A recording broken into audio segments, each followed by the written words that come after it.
What's going on, everybody? It's Hot Corner Baseball here. I'm Ben Bogosian, and I'm joined by. Bogosian. And today we're going to do our second installment of this series. It is going to be our top 10 catchers. We just posted a top 10 starting pitchers the other day. If you haven't seen that, make sure to go check it out and let us know what you thought about our list there.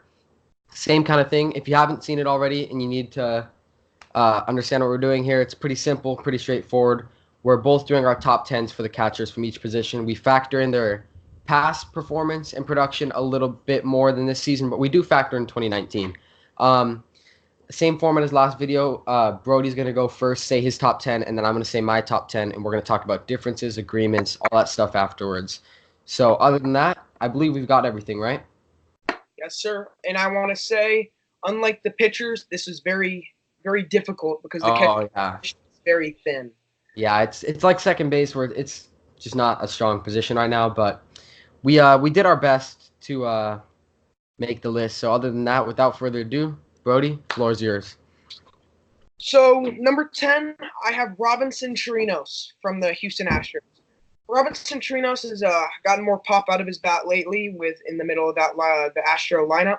And overall, not much to say about Robinson.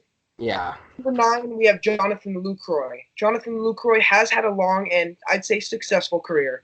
You could see he's on the decline with the Angels, but you know what he's done can put him on this thin list.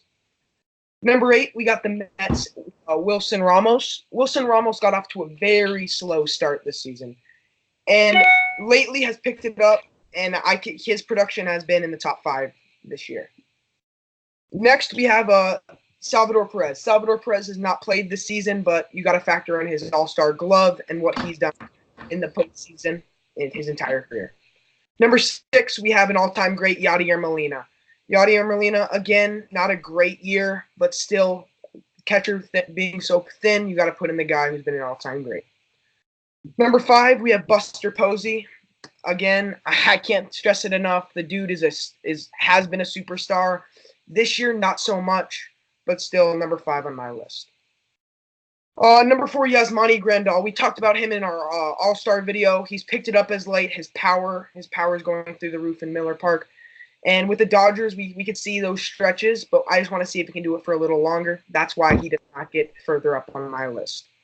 Number 3, we have Wilson Contreras. And Wilson Contreras has been just a solid all-star catcher. He has shown in his career that he'll be hot in the first half and then slow down second half.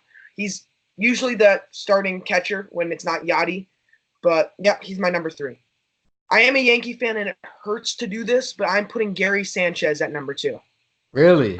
Hear me out. Gary Sanchez is the best hitting catcher in baseball, no matter what anyone says. Gary Sanchez has been ridiculed for that defense. He has picked it up this year, but I got to see more from that. The pass balls are out of control. Double-digit errors is not okay, and that's just going to put him at number 2. By the end of the season, it could change, and, you know, he's still a superstar in my opinion. Number 1, we got the new Philly, former Marlin, Rip Marlins, sorry, Marlins fans, is JT Realmuto. He's been great this season, has decent pop. Obviously, we were expecting a little bit more, but still a superstar catcher. And with that, if it weren't for Contreras or Grandal, would start in the National League. His fielding behind the plate is as good as you get, and that's why I have him number 1. Okay. Is that all you got? That's all I got. All right. So my list, we got pretty much the same thing, but a little different. Starting off at number 10, I'm first gonna tell you guys this. He's on the list because I'm a Diamondbacks fan. It's Carson Kelly. Now it's not totally unjustified because he's actually been playing really well. I'd say he's had one of the best Mays in Major League Baseball. He really struggled when he first came over, but from the St. Louis Cardinals, he was a top prospect, really considered just a defensive guy, but he's been swinging a really hot bat this past month or so, and I think that justifies him being on this list, and also I just want him to be on this list. He's making the trade look a lot better, though, the Goldschmidt trade, just because catcher's been something we've been really lacking for the past long time, very long time. Even Miguel Montero, he wasn't good, but It wasn't that good. But either way, Carson Kelly, I think he still has a ton of potential and could move up this list in the future. Number 9, I have Omar Narvaez. Now, some people may not know who he is. He's kind of under the radar player, but I'd say he's very underrated for the Mariners. Used to be on the White Sox, now on the Mariners. Has hit over 270, around actually 275, 280 each year. He's provided a little bit more power this season, and I just think he gets on base at a high clip. I think he's on base around 350 this year. So that production out of a catcher is similar to that of Wilson Ramos, where it's kind of unprecedented to see somebody who can really do it all at the plate, hit for average, get on base, and show some signs of power. Number 8, I have Salvador Perez. Like Brody said, he's out all year. He's been out all year, but you can't take away what he's done in the past. He's been an all-star past couple of seasons, won a World Series with the Royals. He's a good player. The bat has not always been consistent, but the glove's always been there, and he's had some big hits, like that one against the A's in the wild card game. I always remember that one, kind of hate it. Number 7, I have Buster Posey. So, 2 years ago, all right, well, I guess we can go 5 years ago. Posey's number 1 on the list without a doubt. 2 years ago, he's probably 1 or 2, but he's just had a rough stretch with injuries for the longest time. Really freak injuries, concussions, broken. I think he broke an arm once. He broke his leg from that collision at the plate. Yeah, so he's just had some freak injuries, but obviously the talent's there. He's won a Rookie of the Year, MVP, and he's won 3 World Series. So, he's got a storied career, and he's a great hitter, great defender when healthy, but I think he's really at the end of his career right now. Number 6, I have Yadier Molina. Brody's smiling a little bit with what he thinks about Yadier Molina. I guess before I talk about Molina, do you think Molina's Hall of Fame? Yes. Yadier Yes? Molina is Hall of Famer. Yes. Okay, so even though I'm going to say some good things about Molina, I don't think he's Hall of Fame because stack him against players like Ivan Rodriguez, Mike Piazza. I don't think he compares to them, does he? Not batting at not behind but behind the plate he's as good as he can get. Yeah, so and like bench, he can't compare to them. But either way, like Brody said, he's been a great defender, and I think the reason people consider him an all-time great is just how consistent he's been over his career. He's been a top 5 catcher for his entire career. Yeah, so whether I think he's going to be a Hall of Fame or not doesn't matter. He's 6 on this list. He's at the end of his career, but he's been a really solid player for the Cardinals for many, many years.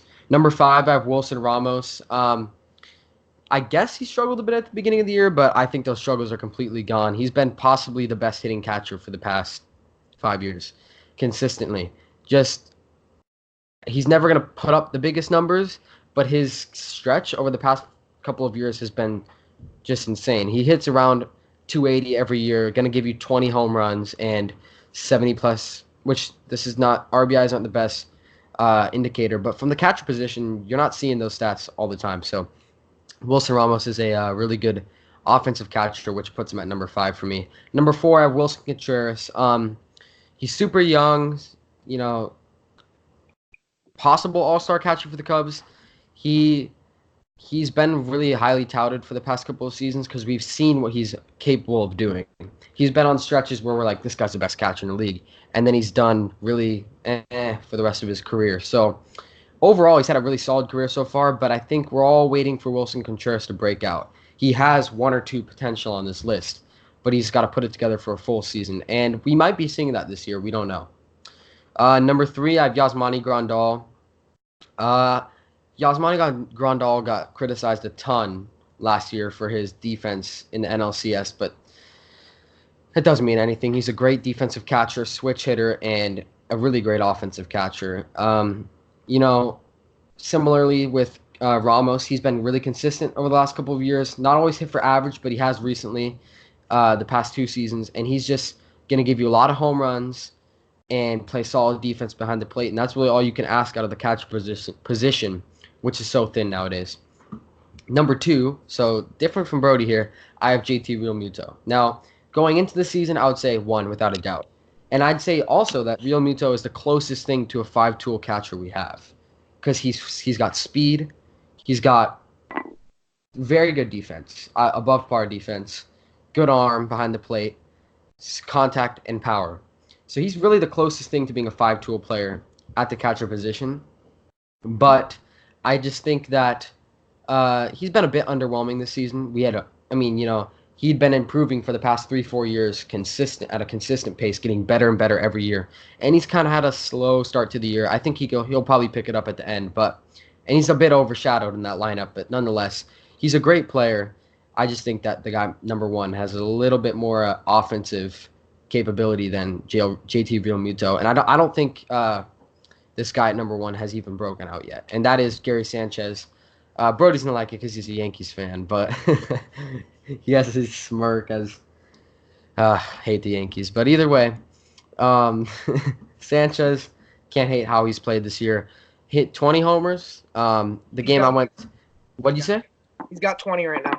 Yeah, 20. The game I went to in New York this past week or 2 weeks ago against the Red Sox, he had an opposite field homer. So Gary is we talked about this in the All-Star video.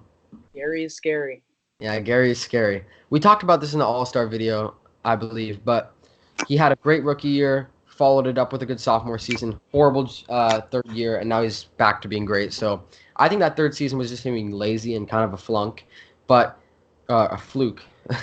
But a flunk. No, I think it was a little bit of a fluke, but I really don't think he's broken out yet. I really think he has 40-plus home run potential, and this could be the year he puts it together. So that's why I have him at number one. I just think his ceiling at offense kind of outweighs his lacking defensive skills sometimes, but he's still a solid defender. That's my list. So, like I did in the pitchers video, I have some honorable mentions I'd like to incorporate. It's a little harder with the catcher position. A lot harder. For my list, obviously he had him in his list, is Omar Narvaez. I have him at 11. And then number 12, I have Josh Phegley from the A's. He's had a good year. He's had a good year. He's not getting the starts that he would probably be wanting. Not an everyday catcher for the Athletics. But, I mean, there's not much to say about those dudes. Those dudes are hitting for power, but they're just not top 10 catchers. Isn't everybody nowadays? It seems like every year about 15, 20 new players will hit 10, 15 home runs to start the year. I don't know. That's a different subject. What do you say? We'll do a discussion eventually on the home run ball. Yeah, well, that's a different topic. But anything else you want to say about the catchers?